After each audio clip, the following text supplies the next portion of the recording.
သူစိတ်အနှောက်အယှက်ဖြစ်မှာဆိုလို့ပေါ့နော်ဒီနေ့ကစပြီးသူ့ကိုတိတ်ကလေးပဲချစ်သွားတော့မယ်လို့ဆုံးဖြတ်ထားပါတယ်ရှင်ဆိုတော့လေဒီတချင်းလေးတွေရတယ်ပေါ့နော်သူ့ကိုဘလောက်ချစ်ကြောင်းပြောပြချင်လို့ပါအဝေးကနေပေါ့နော်လူတယောက်ကိုတိတ်ကလေးချစ်ရတဲ့အချစ်ကလည်းပေါ့နော်ရင်ထဲကိုတစစ်စစ်နဲ့နာကျင်စီတယ်ကိုယ်ဘယ်လိုလဲမသိတမျိုးလေးခံစားရခဲ့တယ်ပေါ့ကွယ်ဒီချင်းလေးနားစင်ပြီနော်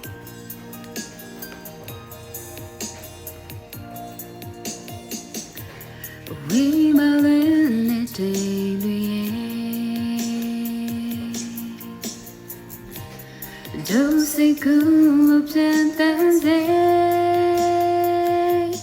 ချုံဆုံးခဲ့တဲ့အမတ်မဲ့အဖြစ်လေးတွေအချိန်ရှိတိုင်းပဲမတည့်လို့ရင်တဲ့ရှိတော့